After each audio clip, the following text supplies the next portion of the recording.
ግባለት ይላል ሊቢያንስ ኮንግራ እጅግ በጣም ነው ደስ ያለኝ። ፓላስም ዛሬ ተበቀል ነው እንበቀለዋለን ብያችሁ ነበር። ሰጠነው አንፊልድ ላይ 3-1 ባይዜ አንዷ ጎል ራሱ ዛሬ እንዴት እንዳናደደኝ በክሊንሺት የምንወጣውን ጨዋታ ከምሬን ነው የምላችሁ።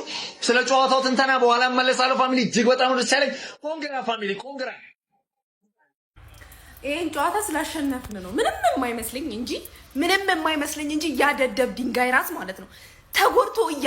ተጎርቶ በረኛችን ኦሬዲ ተጎርቶ እያየ ኳሱን መጥቶ ጎል አስገባ ብሎ እንደ ሰው ሊያቅራራ ፍሎሪያን ቨርትዝ ደግሞ ሶስተኛዋን ጎል ጥልቅ አርጋ ማለት ነው። ፍትህ እንዲዊ ይው ካርማ ይዘ ቢች የሚባለው እውነት ነው። ካርማ ሪል ነው ሪል ማለት ነው። እና ለማንኛውም አሸንፈናል። አርሰናል ሲሸነፍ ማለት ነው እኛ ተደስተን ነው የምናየው። እኛ ስናሸንፍ አርሰናሎች እንደሚሸነፉ ባለፈው ማሳይተውናል። ዳይ ወደ አርሰናል ጨዋታ በድል አረ ዊርትዝ ምን አይነት ተጫዋች ነው እንደገማው ሊቨርፑል አቻ ይወጣል ብዬ እጠብቃለሁ። ሶስተኛውን ጎል አንተ ምን አይነት ጎል ያስቆጠረው ዊርትዝ? ወይኔ የምር ወሽመጥ ቆራጭ የሆነ ጎል ነው ያስቆጠረላችሁ ዛሬ ወሽመጥ ቆራጭ። ለማንኛውም ጀማው ሊቨርፑል 3-1 በሆነ ውጤት ፓላስን በማሸነፍ እንግዲህ የቶፕ 4 ላይ አሁንም በአግባቡ ማለት ነው ዘንድሮ ቶፕ 5 ነው። ለነገሩ መግባት አይቀርም ሊቨርፑል የጊዜ ጉዳይ ነው ጀማው። ለማንኛውም አሌክሳንደር አይዛክ ከረጅም ጊዜ በኋላ እንግዲህ ከጉዳት እንደተመለሰ ታውቃላችሁ።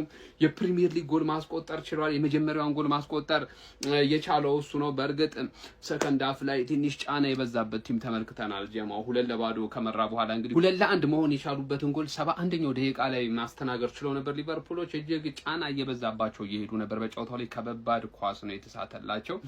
ግን ዊርትዝ አዳናቸው ማለት 90 ሲደመር 6 ላይ ወስዶ ቅርቅር አደረገና ነገሩን ቋጨው። ለማንኛውም ሊቨርፑላውያን ኮንግራ ብለናል። እንግዲህ ያው ሻምፒዮንስ ሊግ ኦሬዲ ማን እንደሚገባ እየተረጋገጠ እየመጣ ይመስለኛል። ጀማው ቼላው ባይ ከእንግዲህ አይጠብቁሽም። አይ ቼላው። ለማንኛውም ሊቨርፑላውያን ኮንግራ።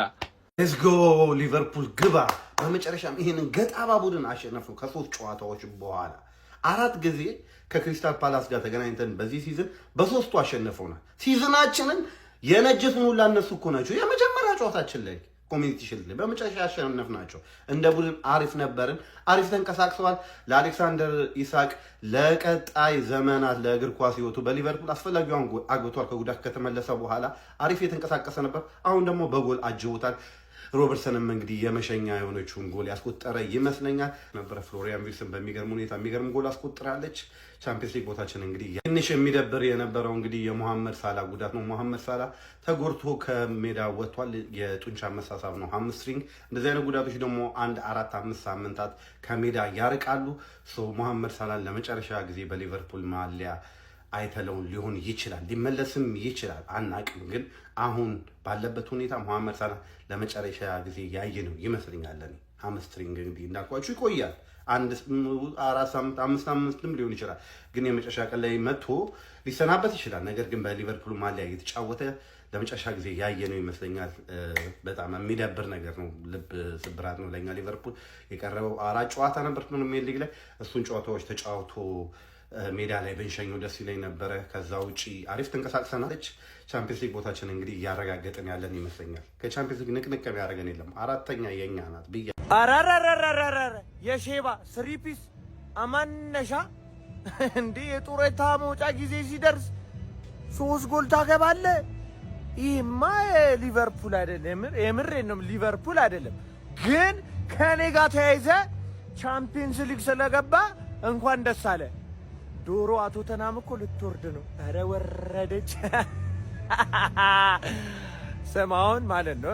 ስሙን አልጠራውም፣ ግን እዛኛው ክለብ ላይ አብረን እንቋጠራለና አማንና ሰላምና በቃ የሰዎች ምጥ ካልቆረጣችሁ ያሸነፋችሁ አይመስላችሁም እንዴ? ሀሞታችንን ታፈሷለህ ዊርቲዝ። ሀሞታችንን ምን አይነት ጎኑ ደግሞ ያገባው? እኔ እኮ ካሁኑ ፓላስ አገባ ብዬ ጠብቃለሁ። ወስዱ አረ ዊርቲዝ የሥራን ይስጥ። እቺ አሮጊ 3 እንድታገባ 3-1 እንድታሸንፍ አደረጋ። ለጠፋችሁት ፓላስን የሥራን ይስጥ። ሊቨርፑል ጠጣሩን ፓላስ እንግዲህ ቅጥቅጥ አድርጎት አሸንፏል። ሰርጀሪህን እስክትሰራ ጸልዬልሃለሁ። እኔም ወደ ሰርጀሪ ገባ ነው። አንተም በደንብ ዱአ አድርግልኝ። ለማንኛውም ማለት ነው ይሄንን ጉዲ ዩናይትድ እና እኔ እንዴት ሆነን ነው አጠገብ ላጠገብ ይሁን ይሄ ሲዝን ተለጥጧል ነው 3 ዓመት ነው 15ኛ ደረጃ ነበር በአሞሪም ጊዜ። አሁን ይሄ ሁሉ ነገር በአንድ ዓመት ነው። እኛም በ9 ነጥብ ርቀን እዚህ የመጣ ነው በዚሁ ዓመት ነው ጌቶች። ዩናይትድ አጠገቤ ነው ተስፈንጥሬ አሁን ወደ አንድ ሄድልሃለሁ። ድጋሚ አብረን አንውልም ብራዘር። ተመልከት ከታች 58 ነጥብ ሊቨርፑል እና ዩናይትድ፣ ማንቸስተር ሲቲ እና አርሰናል ደግሞ 70 ነጥብ። እንዴት የሚያምር አያምር ማውዝ ቢላህ። ብቻ የታቾቹ ፉክክር ነው ከላይ ፉክክር ነው። አረ ሊቨርፑል እንዳይደለ ቀጣይ እቺን ጨዋታ ብሬንትፎርድ ያስጥለዋል። ከዛ አንተ 3 ሆናለህ። ዩናይትድ 4 ራሱ በጣም ተጨንቆ ነው ይሄን አመት መግባትም ካለበት ሻምፒዮንስ ሊግ እንጂ አንቺ በዚህ አመት አትደላደያት። ምን ነው ሊቬ ምን ነው አንቺ አለሽኝ ብዬ አንቺን አምኜሽ አንተ ትብስ እንዳልተባባልን ሄድሽ፣ አንቺም ሄድሽ ጥለሽ። ኧረ ጉድ ነው ዘንድሮ። በቃ አልቆልኛል። ምን ተስፋ አለኝ አሁን? እዩት ርቀቱ። በሩጫም አንደርስም አይደለም ቆመን በሩጫ አንደርስም። ስፐርስ ባሸነፈበት ዘመን ነገ ተሸነፉና አበቃለን። ነገ ኤፍ ኤ ካፕ ማሸነፍ ብቻ ነው ያለን አማራጭ። አዎ አረ ሊቬ ምግቡን ማብሰል የጀመርነው ገና ፈርስት ሃፍ ላይ ነው አባቴ። ኢሳቅ ኢዝ ባክ። ኢሳቅ ሮቦ ስለሚቻል ማለት ነው። ገና በፈርስት ሃፍ ማለት ነው 2-0 በሆነ ውጤት እየመራን ቶፕ 4ን ገብተንበታል። ለእናንተ ነው ብርቅ ሊሆን የሚችለው ቶፕ 4 መግባት ማለት ነው። ምክንያቱም እኛ የምንጫወተው ማለት ነው ቻምፒዮንስ ሊግ ለመሳተፍ ቻምፒዮንስ ሊግ ለመግባት አይደለም፣ ቻምፒዮንስ ሊጉን ለመብላት ነው። ዲፈረንሳችን እዚህ ጋር ነው። ዓላማችን እኛ ቻምፒዮንስ ሊጉን መብላቱን ዋናው ቁም ነገራችን ማለት ነው። ለዛም ነው አነፍንፈን ተመልሰን ወደ ሜዳው የምንገባው። ዊ ባክ ቤቢ ዊ ባክ። ጥራት ያለው ክለብ ስትደግፍ ብዙም እንደዚህ አይነት ውጤቶች አያስገርሙም። የሚገርም ውጤት ለሊቨርፑል። እሺ ቶፕ 4ችንን በደንብ ሴኩር እያደረግን ነው። እኔ ጠዋት ቃል የገባሁት ነገር ነበረ ከማንቸስተር ዩናይትድ በላይ ዘንድሮ ሊቨርፑል ያጠናቅቃል። ለሱ ደግሞ አንድ ስቴፕ ተራምደናል። ሊቨርፑል ሁላችንም ኮንግራ። ዛሬ ድንቅ ሊቨርፑል ነበረ።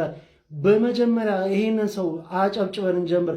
ፍሬድሪክ ውድማን ምን አይነት ሶስተኛ ጎልኪፐር አይመስልም? ማማርዳሽ ቬል የሚባል አስቀያሚ በረኛን ከተገላገልን በኋላ ይሄን የመሰለ ገጸ በረከት አግኝተናል።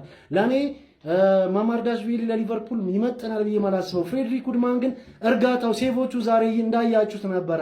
ኢቭን የዳኛው የአንዲ ማርሌ ውሳኔ በጣም የተሳሳተ ነበረ። ፌር ፕሌይ ማጮት ነበረበት። ክሪስታል ፓላሶችን ሙኖዝ ያስቆጠረው ኳስ ፍሬድሪክ ውድማን ተጎድቶ ስለነበረ። ሌላ ከርትስ ጆንስ ነበረ ዛሬ በቦታው በጣም ንቁት። አንዴ ማጨብጨብ ይገባናል። ድንቅ አቋም ነበር ያሳየው። አይ መጨረሻ ሌጀንዳችን ሮቦም ጎል ሲያስቆጥር ከልቤ ነበር ደስ ያለኝ። ፍሎሪያን ቨርትዝም ከጎል ጋር ዛሬ ተገናኝቷል። ቆንጆ ጎል፣ ትሪቬላ ቆንጆ ጎል ነበር ያስቆጠረው። እሱም ደስተኛ ነበረ። ፓላሶች ዛሬ ማስቸግረውን ነበረ። ሊቨርፑል ግን ወሳኝ 3 ነጥብን አግኝተናል። ቀጣይ ኦልትራፎርድ ተጉዘን እንገናኛለን። የዛሬው ሊቨርፑል በጣም ድንቅ ነበረ። ከሁሉም ኢብራሂማ ኮናቴ፣ ቫንዳይክ በሁሉም ረገድ ጠንካራ የነበረ ሊቨርፑል ነበረ። እንዲሁም ጎል ስላስቆጠረ እንጂ ፍሎሪያን ቨርትዝ ለኔ አርኪ ብቃት ላይ ነበረ ብዬ አላስብም። ሊቨርፑልን እንኳን ደስ አላችሁ። እስኪ እናንተ ሀሳብ አስተያየታችሁን ኮሜንት ስር አስቀምጡ። ይመቻችሁ። ሊቨርፑል 4ኛ ደረጃነትን መቀናጀት ችሏል። ጋይስ እኔ ገለልተኛ እግር ኳስ ተመልካቹኝ ሊቨርፑል በማሸነፉ የተደሰትኩበት ጨዋታ ነው። እንግዲህ ከፓላስ ጋር ሊቨርፑል ምን ያን እንደሚቸገር እናውቃለን። ዛሬ ግን በጣም በወሳኝ የፕሪሚየር ሊግ መርሃ ግብር እንግዲህ 3-1 በሆነ ውጤት በሜዳው አንፊልድ ፓላስን የአርነ ስሎቱ ሊቨርፑል መርታት ችሏል። በዚህ ጨዋታ ላይ ለሊቨርፑል አሌክሳንደር አይዛክ 35ኛው ደቂቃ ላይ እንዲሁም ደግሞ አንድሬ ሮበርትሰን 40ኛው ደቂቃ ላይ ባስቆጠሯቸው ጎሎች አማካኝነት 2-0 ሲመራ ነበረ። ነገር ግን ሙኒስ 71ኛው ደቂቃ ላይ ፌር ፕሌይ ባልሆነ መንገድ ማለት ነው ግብ ጠባቂ ውድማን ተጎድቶ በወደቀበት ሰዓት ላይ ጎል አስቆጥሮ ፓላስን ወደ ጨዋታው ለመመለስ ጥረት አድርጎ ነበረ። ነገር ግን ከዛ በኋላ በመጨረሻ ደቂቃዎች ላይ ሊቨርፑል 96ኛው ደቂቃ ላይ በፍሎሪያን ቪርትዝ አማካኝነት ሌላ ቆንጆ ጎል አስቆጥሮ 3-1 ጨዋታውን በመርታት ጣፋጭ 3 ነጥብ በማስመዝገብ 4ኛ ደረጃ ላይ በፕሪሚየር ሊጉ በ58 ነጥብ መቀመጥ ችሏል። ከአስቶን ቪላ ጋር በኩል ነጥብ ማለት ነው። አስቶን ቪላ ነጥብ መጣሉ ተከትሎ በጎል ክፍያ ከሊቨርፑል እንግዲህ ተበልጦ 5ኛ ደረጃ ላይ ይገኛል። በነገራችን ላይ ሊቨርፑል 3ኛ ደረጃ ላይ ከሚገኘው ማንቸስተር ዩናይትድም በኩል 58 ነጥብ ነው አራተኛ ደረጃ ላይ መቀመጥ ይቻሉት ማንቸስተር ዩናይትድ ቀሪ ጨዋታ ቢኖረውም ማለት ነው። ለሊቨርፑል በዚህ ጨዋታ ላይ በማሸነፉ ደስ ያለኝ ሙኔዝ ፌር ፕሌይ ባልሆነ መንገድ ነው ጎሉን ማስቆጠር እየቻለው ወደ ጨዋታው ለመመለስ ጥረት ሲያደርግ ማለት ነው። የሊቨርፑል ደጋፊዎች አንፊልድ ላይ ኳስ በሚነካበት በእያንዳንዱ ሞመንት ሲጮሁበት ነበረ። ለዛም ነው ሊቨርፑል በማሸነፉ የተደሰቱት። ኤኒዌይ ለሊቨርፑል ደጋፊዎች ግን በጣም ወሳኝ የሚባል ውጤት ነው። በዚህ ጨዋታ ላይ መሐመድ ሳላ በጉዳት ምክንያት ከሜዳ ተቀይሮ ወጥቶ ነበር። ምናልባት የመጨረሻ ጨዋታውም ለሊቨርፑል ይሆናል ተብሎም እየተነገረ ነው የሚገኘው። በጉዳቱ ምክንያት የሃምስትሪንግ ጉዳት ይመስላል። አሌክሳንደር አይዛክ እና ፍሎሪያን ቪርትዝ ጎል ማስቆጠራቸው ግን ለተጫዋቾቹ ሜንታሊቲ መልካም የሚባል ነው። ፓላሶች በዚህ ጨዋታ ላይ ትልልቅ አጋጣሚዎችን ፈጥረው ነበረ፣ ምንም እንኳን ባይጠቀሙባቸው ማለት ነው። በሙከራ ረገድ የተሻለ ቡድን ነበሩ። ለማንኛውም እናንተ ስለ ጨዋታ ምትላላችሁ ሀሳባችሁን አጋሩኝ። የፕላስ ምልክቱ መጫ እንዳትረሱ። አሌክሳንደር ኢዛክ ማለት ነው መጥቻለሁ፣ ወደ ፕሪሚየር ሊጉ መጥቻለሁ ተቀበሉኝ ብሏል ማለት ነው። ይህ ልጅ ብዙ ጊዜ ስነበረ ያለ ስራው የተተቸ ነበር። ምንም ሳያደርግ ተጎድቶ የተኛ ሰው እንዴት ጎል አላገባም ተብሎ እንደሚታች እኔ አላውቅም። እግዚአብሔር ልክ አሁን ከሌሎች አጥቂዎች ጋር እኩል ይቆጠርና ጎል አላገባም ይባላል። አልተጫወተም ተጎድቶ የተኛ ሰው እንዴት ነው ጎል ካላገባ ብሎ የሚሰደው? እኔ አልገባኝም። ምንም እንኳን የተቃራኒ ተጫዋች ቢሆን ራሱ እሱ ላይ ሲደርስ የነበረው ነቆራና እንትን ፌር አልነበረም። እኔ ስቲል አምናለሁ ይህ ልጅ ወደ ክላስ ተጫዋች ነው። ፕሪሚየር ሊጉን የለመደ ሰው ነው። ከጉዳት ተመልሶ ከቲሙ ጋር በደንብ ሲዋሃድ ሊቨርፑልም የራሱን ፎርሙን ሲያገኝ ሂዝ ጎይንግ ቱ ቢ ላይክ ቶፕ ክላስ ማለት ነው። በጣም ቶፕ ክላስ ነው። ፕሪሚየር ሊግ ቆጣጠር ነው ያለው። ምንም ጥርጥር የለኝም። ሊቬ ደግሞ ዛሬ ምንም የሚያስቋጥር ነገር ስለሌለ አልቋጠርኩባችሁ። ከኛ ጋር ቻምፒየንስ ሊግ የሚፎካከሩት እንዳለ ነጥብ የጣሉ ነው። ጥቅም የለውም። ስታናቸዋል እናንተ እኛ ሶስተኛ ወጣ አራተኛ ወጣ እና ጥቅም የለውም። አንድ ላይ ገብተናል ቻምፒየንስ ሊግ። ሁለታችንም ከዚህ በኋላ የምንወርድ አይመስለኝም። አስቶን ቪላም እዛ ጋር አንጠባጠበ ነው። ቼላው ነበር እሱም ቀርቶ ወርዷል። አሁን በተባበረ ክንድ ቋጠሮ ወያላው ላይ ነው። እናንተ እንኳን ደስ አላችሁ። ወያላው ላይ በተባበረ ክንድ አደገኛ ቋጠሮ እንቋጥራለን። ከአሁን ሰዓት ጀምሮ 30 ደቂቃ ይቀራል። ወጥር ከ2021 በኋላ ማለት ነው ሊቨርፑል በአንፊልድ ሮድ ክሪስታል ፓላስን ማለት ነው 3-1 በሆነ ውጤት ማሸነፍ ችሏል ማለት ነው። ይሄ ውጤት ለአርኒ ስሎቱ ሰራዊት እጅግ በጣም አስፈላጊና አስገራሚ ውጤትም ነው። ያራዳ ልጆች በምሳ ሰዓት ጨዋታ ማለት ነው አስቶን ቪላ ከፉላም ጋር ተጫውቶ ፉላሞች 1-0 ማሸነፋቸውን ተከትሎ ማለት ነው ሊቨርፑሎች አሁን ዛሬ ክሪስታል ፓላስን በማሸነፍ 58 አድርሰው ነጥባቸውን ማለት ነው እኩል ከአስቶን ቪላ እኩል በማድረግ አራተኛ መሆን ሲችሉ ከማንቸስተር ዩናይትድ ደግሞ በእርስ በእርስ ግንኙነት በመበለጥ በጎል እኩል በመሆን ማለት ነው ያራዳ ልጆች አራተኛ ደረጃ ላይ መቀመጥ ችሏል። ይሄ ለአርኒ ስሎቱ ሰራዊት እጅግ በጣም አስፈላጊ ነጥብ ነበረ ማለት ነው። ያንንም ማሳካት ችሏል ማለት ነው። በዛሬውም ጨዋታ እንግዲህ ከረጅም ጉዳት በኋላ አሌክሳንደር አይዛክ ጎል ማስቆጠር ችሏል። እንደዚሁም ፍሎሪያን ቪርትዝ እና በአመቱ መጨረሻ ከቡድኑ ይለቃል የተባለው አንዲ ሮበርትሰን ጭምር ናቸው እንግዲህ ጎሎችን ማስቆጠር የቻሉት ማለት ነው። ለሊቨርፑል እጅግ በጣም አስገራሚ ውጤት ነበር። ሀሳብ አስተያየት የናንተ ነው። ሼር ኮፒ ሊንክ አይረሳ። ይመቻችሁ።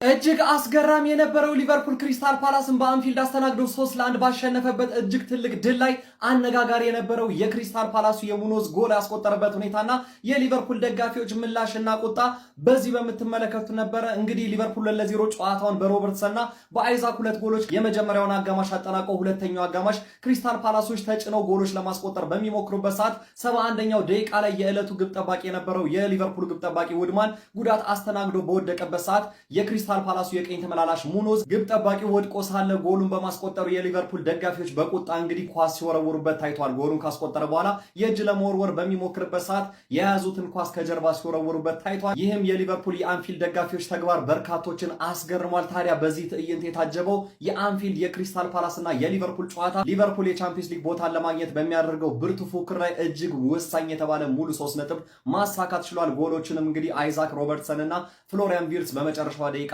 አስቆጥሮ 3-1 ክሪስታል ፓላሶችን መርታት ችሏል። ለማንኛውም የፌር ፕሌይ ጥያቄ ስላስነሳበት የሙኖዝ አነጋጋሪ ጎልና የሊቨርፑል እጅግ ወሳኝ ድል ምን ትላላችሁ? ሀሳብ አስተያየታችሁን ኮሜንት ሴክሽን ላይ አጋሩኝ። ሜዳ ስፖርትን ፎሎ ማድረግ እንዳትረሱ። ቢላ ነጥብ ጥሎ ሊቪ አሸነፈ። ያችን ቻምፒየንስ ሊግ እያነፈነፈ እንደው ድኗል መሰል ከታመመው ህመም በዋንጫም ቶፕ 4 ብቻ ማንጂ ይቅደም ሚዜ ይሁን አርሰናል ሊቪም ንጉሶችን ከስር ይከተላል በልልኝ ማን ጭራህን እየቆላ አሁንም ከኔ ስር ሆነ ሳልጫወት ቀድመኝ ተጫውተ ትከተለኛለህ። የእንግሊዝ ፕሪሚየር ሊግ ብቸኛው ኃያሉ ንጉስ ማንቸስተር ዩናይትድ ነው ማለት ማንቸስተር ይቅደም ብለናል። በሳምንት አንዴ መጫወት ይሄ የአስርሎቲ ምን ማለት ነው? በቃ ጠንካራ አድርጎታል ማለት ሊቨርፑል ምን ይሄ ነው?